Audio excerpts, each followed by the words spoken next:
നമസ്കാരം. വിനയം നഷ്ടപ്പെട്ട കേരളം അങ്ങനെ തന്നെ വിശേഷിപ്പിക്കുകയാണ്. ആർക്കെങ്കിലും വിനയമുണ്ടോ എന്ന് ചിന്തിക്കേണ്ട ഒരു അവസ്ഥയിലേക്ക് നാം നീങ്ങി. ആരെ കണ്ടാലും പുച്ഛം. കാരണം ഇന്നൊരു കൊച്ചു കുട്ടിയെപ്പോലും നാം അങ്ങനെ വളർത്തിക്കൊണ്ട് വരികയാണ്. ഇന്ന് സമൂഹത്തിൽ കാണുന്ന ക്യാൻസർ ഇതാണ്. അവനവന് വേദന വരുമ്പോൾ ഓടിയിട്ട് കാര്യമില്ല. കാരണം ഇന്ന് പലരെയും സമീപിക്കുന്നു മാതാപിതാക്കൾ, മക്കൾ ബിഹേവ് ചെയ്യുന്നത് ശരിയല്ല, അച്ഛനമ്മമാരെ നോക്കുന്നില്ല, വൃദ്ധ സദനങ്ങളിലേക്ക് കൊണ്ടാക്കുകയാണ് എന്നിങ്ങനെ പലതരം കലാപരിപാടികൾ. ഇതെവിടെ തുടങ്ങി എന്ന് ചിന്തിച്ചാൽ ഒരു അന്തവും കുന്തവും ലഭിക്കില്ല, കിട്ടില്ല. എവിടേക്കോ നാം മറന്നുപോയി നല്ല വാല്യൂസും. കാരണം ഇന്ന് നമ്മുടെ തലയ്ക്കകത്തിരിക്കുന്നത് യൂറോപ്യൻ സ്റ്റൈലാണ്, വെസ്റ്റേൺ സ്റ്റൈലാണ്. കൾച്ചറെല്ലാം തന്നെ അങ്ങനെ ആയിക്കഴിഞ്ഞു. നാം അതിനെ പ്രോത്സാഹിപ്പിച്ച ശേഷം ഒരു വ്യാധി വരുമ്പോൾ വൈദ്യനെ കാണുകയാണ്. ചെറിയൊരു ഉദാഹരണം, ഇതൊന്നും നമുക്ക് മാറ്റാനൊന്നും പറ്റില്ല. ഇങ്ങനെ ഘോരഘോരം അങ്ങോട്ടും ഇങ്ങോട്ടും സംസാരിച്ചു കൊണ്ടിരിക്കാം എന്നല്ലാതെ ആരെങ്കിലും ഒരാൾ കേട്ടാലായി, ഇത്രയേ ഉള്ളൂ. എന്നിരുന്നാലും പറയുകയാണ്, നമ്മുടെ ജോലി ഇതായിപ്പോയി. ഇങ്ങനെ പ്രാരബ്ധകർമ്മത്തിൽ വാസന വരുമല്ലോ, ഈ സംസ്കാരം ഇങ്ങനെ ഈ നല്ലത് പറഞ്ഞു കൊടുക്കുക എന്നുള്ളത്. പോട്ടെ, അവിടെ നിൽക്കട്ടെ.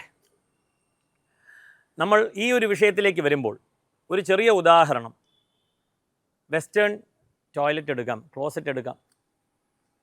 മുട്ടുവേദന വരാൻ അതാണ് കാരണം. വെസ്റ്റേൺ സ്റ്റൈലിന് നമ്മൾ അറിയാതെ തന്നെ തുടർന്ന് കൊണ്ടുപോയി കൊച്ചു കുട്ടിക്ക് ഇന്ന് മലാസനത്തിൽ ഇരിക്കാൻ അറിയത്തില്ല. 20 വയസ്സായി മുട്ടുവേദന. ആരാണ് ശീലിപ്പിച്ചത് അറിയില്ല. എന്നിട്ട് ജാതകം എടുത്തുകൊണ്ട് നമ്മളുടെ അടുത്ത് വരികയാണ്. അപ്പോൾ നമ്മൾ പറയാണ് ശനിയാണ് കാരണം. എന്താ പറയുക?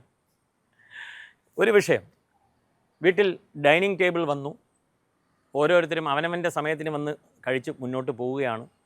ഒരുമിച്ചിരുന്ന് കഴിക്കുന്നില്ല, ഒരു യൂണിറ്റി ബിൽഡ് ചെയ്യുന്നില്ല, ഒന്നുമില്ല, ശീലമൊക്കെ പോയി. കാരണം ഇതെല്ലാം അന്ന് ഇതൊരു ആചാരമെന്ന നിലയ്ക്ക് ഒരു ചെറിയ ഒരു ഭയത്തോടു കൂടി അന്ന് അങ്ങനെ കഴിച്ചേ പറ്റൂ എന്നുള്ള ഒരു നിഷ്ഠയോടുകൂടി പൊയ്ക്കൊണ്ടിരുന്നു.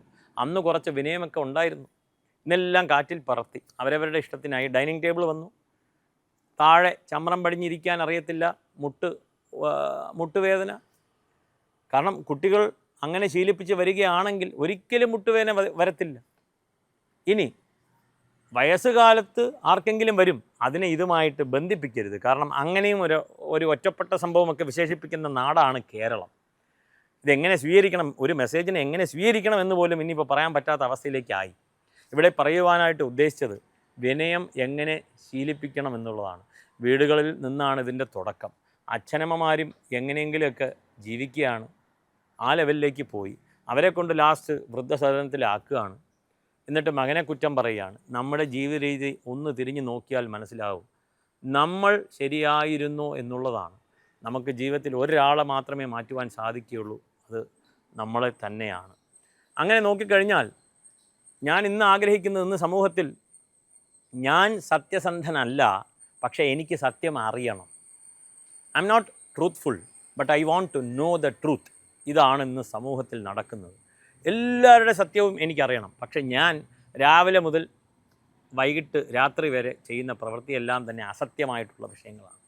ഇങ്ങനെ തന്നെയാണ് മുന്നോട്ട് പോകുന്നത്. കുറച്ച് പേരെങ്കിലും ചിന്തിക്കുമല്ലോ എന്ന് കരുതി ഷെയർ ചെയ്ത ഒരു വിഷയമാണ്. ഇതൊന്ന് സാധിക്കുമെങ്കിൽ ഏവരിലേക്കും എത്തിക്കുക. നമസ്കാരം.